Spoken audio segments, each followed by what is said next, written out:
Good morning, and welcome to our series, Fine Poetry, Poems that Touch Deeper Chords.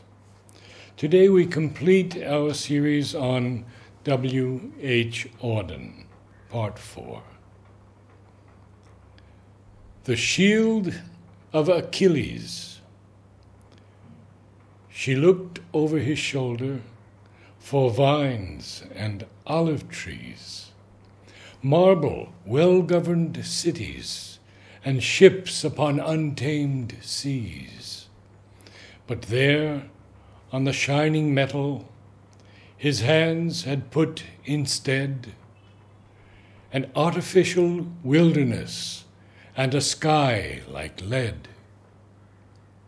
A plain without a feature, bare and brown, no blade of grass, no sign of neighborhood, nothing to eat, and nowhere to sit down. Yet, congregated on its blankness, stood an unintelligible multitude, a million eyes, a million boots in line, without expression, waiting for a sign. Out of the air, a voice without a face, proved by statistics that some cause was just, in tones as dry and level as the place. No one was cheered, and nothing was discussed. Column by column, in a cloud of dust, they marched away, enduring a belief whose logic brought them somewhere else to grief. She looked over his shoulder for ritual pieties. White flower-garlanded heifers, libation and sacrifice. But there, on the shining metal, where the altar should have been, she saw by his flickering forge light quite another scene.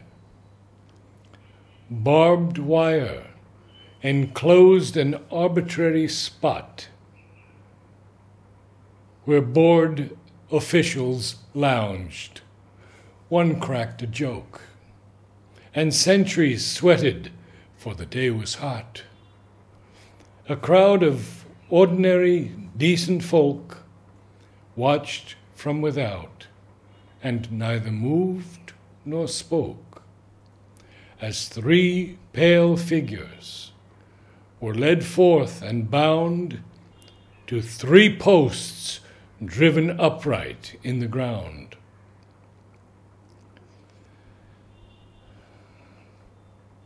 The mass and majesty of this world, all that carries weight and always weighs the same, lay in the hands of others. They were small and could not hope for help, and no help came. What their foes liked to do was done. Their shame was all the worst could wish. They lost their pride and died as men before their bodies died. She looked over his shoulder for athletes at their games, men and women in a dance, moving their sweet limbs, quick, quick to music. But there, on the shining shield, his hands had set no dancing floor, but a weed-choked field. A ragged urchin, aimless and alone, loitered about that vacancy. A bird flew up to safety from his well-aimed stone. That girls are raped, that two boys knife a third, were axioms to him who'd never heard of any world where promises were kept, or one could weep because another wept. The thin-lipped armorer, Hephaestus, hobbled away. Thetis of the shining breasts cried out in dismay at what the god had wrought to please her son, the strong, iron-hearted, man-slaying Achilles, who would not live long.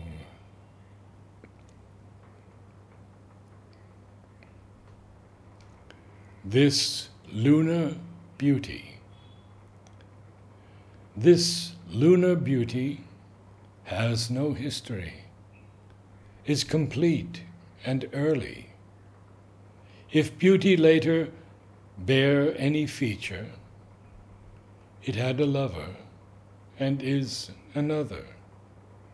This, like a dream, keeps other time, and daytime is the loss of this, for time is inches, and the heart's changes where ghost has haunted, lost and wanted.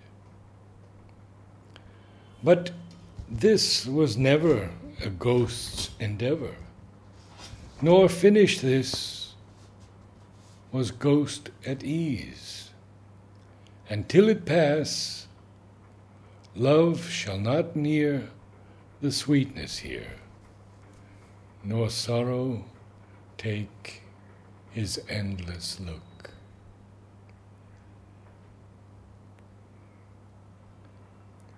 Musée des Beaux-Arts. About suffering, they were never wrong.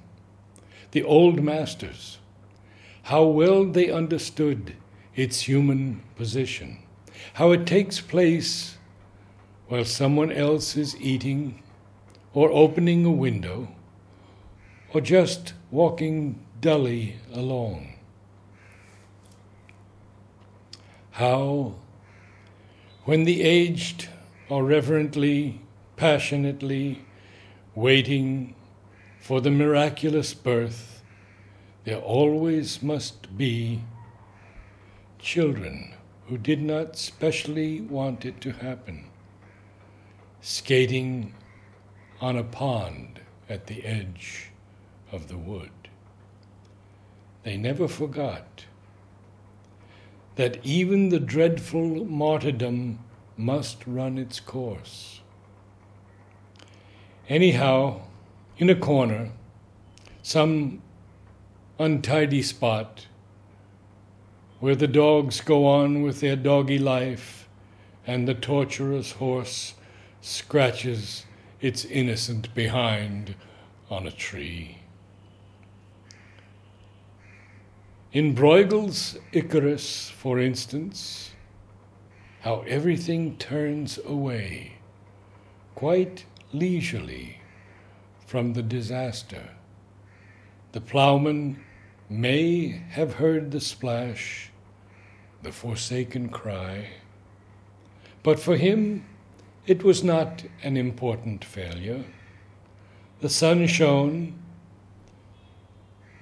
as it had to on the white legs disappearing into the green water. And the expensive, delicate ship that must have seen something amazing, a boy falling out of the sky, had somewhere to get to and sailed calmly on.